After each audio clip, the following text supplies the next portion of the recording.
Bonjour tout le monde. Aujourd'hui il fait un temps magnifique et même si ça ne se voit pas, nous sommes bel et bien à l'automne. Alors comment prendre soin de soi en automne? Si on observe un petit peu la nature, on peut vérifier que la luminosité ralentit, le froid s'installe, ce qui veut dire qu'on est dans une période de transition où on va aller progressivement, petit à petit, vers l'hiver. En médecine chinoise, l'automne est relié à l'élément métal qui est géré par un organe, le poumon, et un viscère, le gros intestin. Alors voici quelques-unes de mes astuces pour peut-être vivre en harmonie, un peu plus avec les rythmes naturels et en observant la nature. Donc que pouvons-nous faire au niveau psychique? Qu'est-ce qui se passe en automne? On peut observer que les arbres, là, tout autour de nous, sont en train de perdre leurs feuilles mortes. Alors qu'est-ce qui se passe à l'intérieur de nous?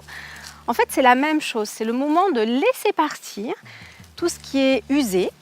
C'est le moment de lâcher prise et c'est le moment de s'adapter au changement en toute sérénité, si on peut. Donc il est intéressant peut-être de porter un jugement constructif sur tout ce qu'on a mis en place dans notre vie, notamment depuis le printemps, et observer ce qui a été bénéfique pour notre évolution ou pas.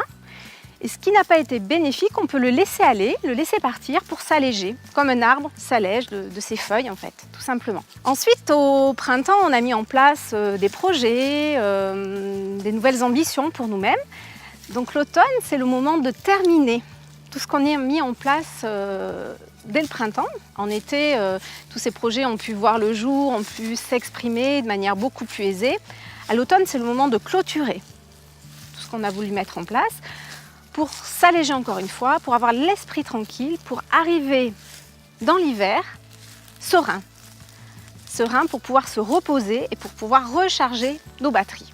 Au niveau physique, alors on a vu tout à l'heure que l'automne est géré par l'élément métal qui concerne les poumons.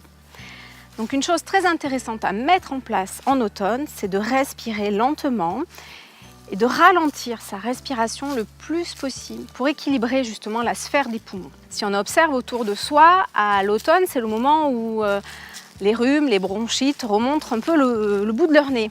Donc ce qui prouve que les poumons sont vraiment liés à cette énergie-là de l'automne. Donc pour nous, voilà, ralentir la respiration. Et c'est en respirant calmement que la paix s'installe aussi en nous, vraiment naturellement. En été, l'énergie est au maximum, la chaleur est là, notre corps est vivant et équilibré de manière facile. En automne, comme le froid arrive, le froid peut arriver aussi à l'intérieur de nous. Donc c'est le moment aussi de continuer à pratiquer une activité physique pour entretenir justement la circulation du sang, la circulation d'énergie dans notre corps. Voilà, pour ne pas le stopper.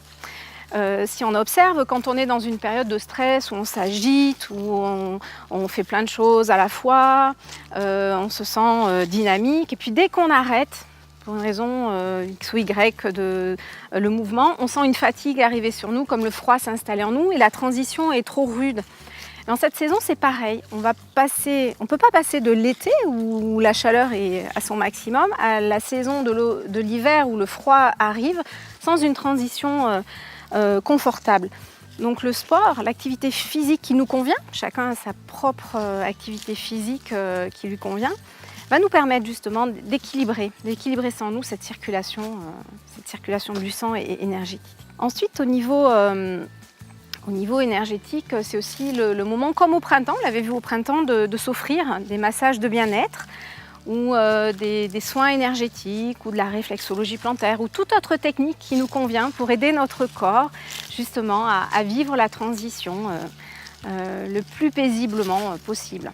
Alors ensuite, au niveau alimentaire, je ne sais pas si vous avez vu ma vidéo sur le printemps, mais à chaque transition, à chaque changement de saison, pour moi il est intéressant de faire une petite cure détox. Alors qu'est-ce qu'une cure détox? Ça peut être une cure où l'on va utiliser des plantes pour détoxifier notre organisme, pour le rendre plus léger pour l'hiver, justement. Alors quelle cure faire? Ou quelle est la cure adaptée à notre constitution? Pour ça, j'ai envie de vous dire, prenez conseil auprès d'un praticien naturopathe qui, selon votre tempérament, pourra vous conseiller telle ou telle cure de plante, parce qu'une plante peut être bonne pour moi et pas forcément pour vous, et vice-versa. Donc c'est bien de se faire aider en ce sens pour mieux se connaître et pouvoir adapter ses cures après tout au long des années qui vont se suivre, parce qu'une fois qu'on se connaît bien, on peut mettre en place ce programme régulièrement au changement de saison justement. Donc voilà, ça c'est la cure détox plus reliée aux plantes. Après en automne, quel est le fruit qui est partout dans les étals? C'est le raisin. Donc le raisin, si on l'achète, si on le trouve biologique, c'est beaucoup mieux. Il aura moins de pesticides, donc ce sera beaucoup plus bénéfique pour notre corps. On appelle cette cure la cure UVAL. C'est une cure qui va être une monodiète et qui va permettre de mettre le corps au repos en fait pour cette phase un petit peu de détox. Ça sera aussi un moyen de détoxifier l'organisme et de le rendre plus fort pour la période hivernale, parce que plus libre et plus apte à affronter la saison et le froid.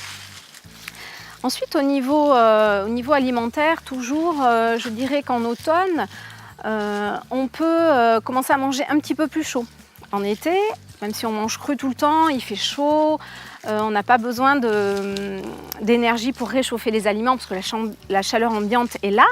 En automne, comme le froid revient, même si ça ne se voit pas aujourd'hui, on a besoin de chauffer un petit peu plus nos aliments pour éviter de consommer trop d'énergie à digérer l'aliment s'il est trop froid. Donc ça c'est important de recommencer à tiédir, à réchauffer au wok ou à la vapeur ou ce qui nous convient les aliments sans trop les faire mijoter. Je dirais que ça c'est plus la cuisson de l'hiver, on le verra plus tard. Donc on commence à intégrer ce mode de cuisson. Et ensuite une saveur qui va aider les poumons en automne, c'est la saveur piquante. Il suffit juste de constater que lorsqu'on mange piquant, souvent on a plus envie de se moucher, donc ça permet d'évacuer le mucus qui se trouve dans le nez et de libérer les poumons. Donc ça peut être une saveur très intéressante à ajouter à son alimentation pour l'automne. Et en dernier, je verrai aussi la saveur salée. Pourquoi? Parce que la saveur salée va renforcer les reins. Et là, on va rentrer progressivement dans la saison de l'hiver qui est gérée par les reins et la vessie. Donc le fait de manger salé, peut-être manger des fruits de mer, des crustacés ou d'autres aliments salés adaptés, va aider le rein à se régénérer pour être vraiment en plein équilibre dès que l'hiver va commencer. Voilà, c'est des petites astuces alimentaires à mettre en place, peut-être petit à petit, des notions simples, mais peut-être plus faciles à intégrer. Du côté de la maison, rappelez-vous, en été, ce qu'on a fait, on a sorti les plantes de notre intérieur pour leur faire bénéficier du soleil, pour qu'elles prennent une petite cure de vitamines, elles aussi de vitamine D, on dira. Et du coup, là, c'est le moment aussi de les rentrer à nouveau, avant que le froid tombe trop vite, que les gelées arrivent. Et moi j'adore cette saison parce que c'est vraiment le moment où on va accueillir un peu de verdure à l'intérieur, on va changer l'atmosphère et je trouve ça très, très apaisant et très, très cocooning à la fois. En ce qui concerne la décoration, j'aime aussi beaucoup aller cueillir des feuilles dans la nature. Donc là autour de nous, les feuilles sont quand même assez vertes, donc c'est pas très joli, mais on peut trouver des feuilles rouges, des feuilles un peu plus orangées. On peut aussi cueillir peut-être des hortensias séchées ou des curcubitacées comme les coloquintes et préparer des petites compositions florales dans des coupes pour nous rappeler que l'automne est là et que nous-mêmes, nous avons besoin aussi de rentrer dans ce rythme de détente pour se préparer à l'hiver qui arrive petit à petit et pour entrer dans cette transition tout en douceur. Voilà, c'est la fin de cette vidéo. Si vous l'avez aimée, mettez-lui un pouce bleu et partagez-la avec vos amis. Laissez-moi vos avis dans les commentaires. Et surtout, n'oubliez pas de vous abonner à ma chaîne YouTube si vous souhaitez être informé de mes prochaines vidéos. Je vous dis à très bientôt et d'ici là, prenez soin de vous.